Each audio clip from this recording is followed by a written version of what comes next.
We came here for my husband's business. We came here to Guadalajara.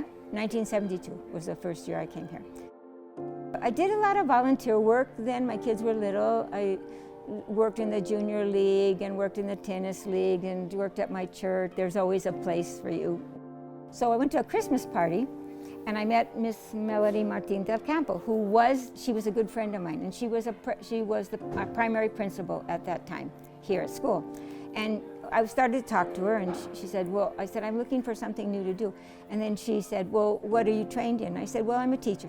And her eyes just lit up, you're a teacher. Okay, what kind of credential? I told her all about my credentials and where I've been working and whatever, and she was thrilled. She said, we need a teacher right now. And this was January, in the middle of the school year. Teachers are very hard to find in the middle of a school year. And I just loved the reception I got. I started in support services. Wonderful people who worked in that school. They were teachers who were specialized in helping children that needed extra help. So they were just great, great teachers. And then I asked Melanie if I could have my own classroom. She said, of course you can. She was very, very good, very supportive. She said, yes, you can have your own classroom. And so I took a second grade classroom, and I did that for five or 6 years, I don't remember how long, but I loved that for retirement and for whatever. I came back and forth all the time. My kids were here, I had a home here, so I was going back and forth. And then Mr. Trent called me one day on the telephone, and he said, I'm interested in you coming back. Would you like to be primary principal? Well, let me think about it. He said, well, the teachers in elementary would really like you to come back as principal. And so I said, okay. And then he said, you can pick, I'll let you pick who you like to have as vice principal.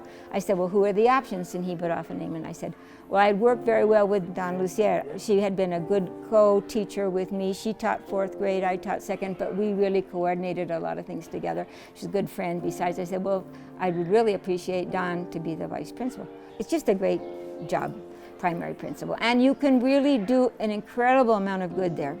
So it's a hard job. It's 24/7, like all of these administrative jobs are. If you want to do it right, there's no way. You're dealing with so many people, human resources, that you just can't say it's 5 o'clock, I'm going home. You have to make sure everybody's problems, big or small, are addressed somewhat during the day, because the next day you come back and it hasn't been taken care of, it's a bigger problem. Salvador Rosas was the board president at the time, and he said, I'd like to talk to you. And I just, well, what did I do wrong? I was like, what did I do wrong? But he brought me to his office. He says, Mr. Trent will be leaving, and we'd like you to consider being the director general. I really did almost fall over in my chair. I said, well, I have to think about it. And my kids were very important. I asked them and they just said, go for it. Mom, go for it. Don't even think about it. And I got a lot of support from other people and whatever. And the board took really a big chance. They had never had I don't think they ever had an internal promotion or a woman since the founder of the school, Delia Walsh, back in 1906. She was the first person who started the school. She was the only woman director they had had in all that time.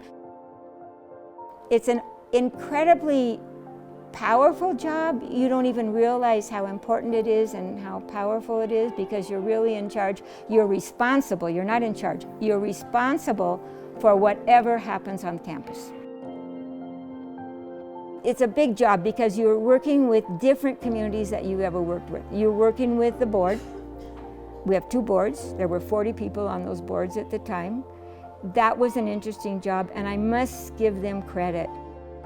So then ESF, students would have to leave the school who had been here for 10 years or since early childhood in their high school. Students had to leave because all of a sudden something happened with their parents. Carlos came up with the idea. He said he supports a lot of different scholarship foundations all over the world. He said, why don't we do something about this? And I said, yeah, this is just very painful for everyone. It's my worst nightmare that I have to do this. It's a part of a job I don't like, to tell people they have to leave. We started to write a policy, and the major goal was to help students with financial need that were good students. Parents had to contribute. Students didn't have to contribute. My favorite days of school, first day of school when the 3-year-olds came in, Miss Tina would invite me down to help with the crying children. talk to the parents. And then my other day was when kids graduated, when students graduated in 12th grade and they left. And they'd walk across the stage and get that diploma. But within that framework, you have to allow for a lot of spontaneity, a lot of teacher freedom. At the same time, allow the teachers to have real flexibility if they want to start a new program, if they want to start something new. Fernando Guzman, he arrived one day in my office, he said, I want to start Solo Sit. I go, well, give it a try. You have to give teachers, because they're very creative, very smart, and they're very anxious to do new things. It refreshes them. If you're filling out the same lesson plan that you did for 30 years in a row, they get bored too. You know, teachers are human, they're creative people. So give them a space to do new things with your permission and funds. So you say, oh, I was weak on this point. Okay, this is what I'm going to work on. Your lowest point might be always your lowest point. When you're good at something, you usually love it. And you want to spend more time at it. But they love what they do, because at the end of their time there, a student walks out the door, you're still saying, wait, we're not done. But you know you put a stamp on them somehow, and that you did help them progress or grow in some way, even if it's just plant a seed.